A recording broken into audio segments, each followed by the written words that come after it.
रहीम ने दिनेश से 10 अंक अधिक प्राप्त किए। जॉर्ज ने रहीम से 25 अंक कम प्राप्त किए। यदि तीनों के अंकों का योगफल 235 है तो जॉर्ज के कितने अंक हैं? बहुत इंपोर्टेंट क्वेश्चन है और इजी भी है, लेकिन पढ़ने में जो है कठिन भी है। समझ में आ रहा है? तो वैसे तो अगर हम देख रहे हैं तो हार्ड लग रहा है क्वेश्चन ना, लेकिन ज्यादा टफ नहीं है, थोड़ा सा समझने की है। और यही जो है आपकी मेरिट में नंबर लाने वाले क्वेश्चन यही होते हैं, ये ध्यान रखिएगा। बाकी तो इजी तो सबको आ ही रहे ना, जो सिंपल है। ये जिसका सही हो जाएगा तो उसकी मेरिट क्या हो जाएगी, ऊपर बढ़ जाएगी ना। अब इसमें करना क्या, हमने देखिए पहले सबसे पहले हमें नाम यहाँ रहीम दिनेश दिख रहे हैं। अब कह रहा है रहीम ने दिनेश से 10 अंक अधिक प्राप्त किया, अर्थात कम किसके हैं यहाँ पर, दिनेश के हैं। सीधी बात आ रही है।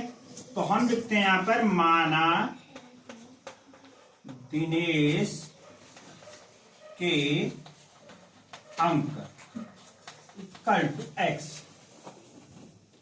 अब रहीम ने दिनेश से 10 अंक अधिक प्राप्त किए गया। अब रहीम के कितने हो गए, रहीम के अंक इक्वल टू x से अधिक है। अधिक माने क्या हो जाएगा, प्लस क्या हो जाएगा, x प्लस कितना 10 हो गया। तो ये किसके हो गए, रहीम के। अब तीसरा नाम क्या है हमारे पास, जॉर्ज। जॉर्ज के अंक इक्वल टू, जॉर्ज के क्या कह रहा है, रहीम से 25 अंक कम है कह रहा है। पहले तो हम इसके लिख लेते हैं, रहीम के कितने, x प्लस 10। कम माने क्या हो गया, कम माने का आएगा साइन लगेगा, माइनस का लगेगा। तो माइनस कितना लिखेंगे हम, 25। समझ में आ गया। ये किसके हो गए, जॉर्ज के हो गए। अब अगली नेक्स्ट क्वेश्चन कंडीशन क्या दे रहा है कि भाई यदि तीनों के अंकों का योगफल कह रहा है, अर्थात इन सबको जोड़ करके जो है 235 होना है। तो हम इसको लिख लेते हैं, ठीक है, इनको जोड़ देते हैं फटाफट। x plus x plus 10 plus x plus 10 minus 25, यही तो है हमारे पास, ठीक है। अब ये सबको जोड़ के कितना आ रहा है कह रहे हो, क्या लिखा है ना 235। इसके इक्वल टू क्या लिख देना हमने, 235 लिख देना, बाकी कुछ नहीं सोचना है। क्या लिखना है, 235।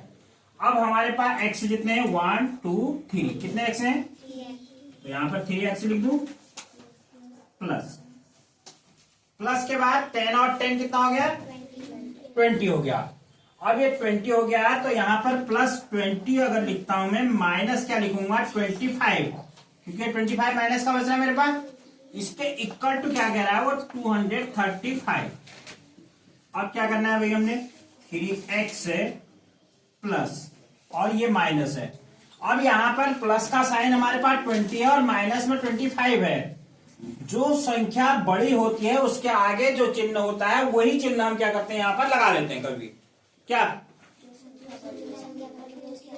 हाँ बस इतना माइंड में रखिए। तो यहां पर बड़ी संख्या क्या है हमारे पास, 25। तो हम यहाँ पर 25 के आगे कौन सा चिन्ह है हमारे पास, माइनस का। तो हम यहाँ माइनस का साइन लगा दें। अब माइनस का लगाएंगे, अब कैलकुलेशन करेंगे। 25 में से 20 को माइनस करेंगे, कितना होता है, 5 हो गया, ठीक है। इक्वल टू जो है 235। अब चार और अचर संख्या अलग करनी है हमने, तो यहां पर क्या है हमारे पास 3x से इक्वल टू जो है 235।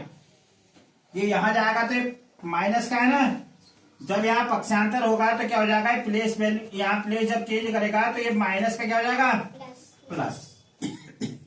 तो अब जो है हमारे पास 3x इक्वल टू 235 प्लस 5 कितना हो गया, 240। अब x इक्वल टू क्या हो गया, 240 अपॉन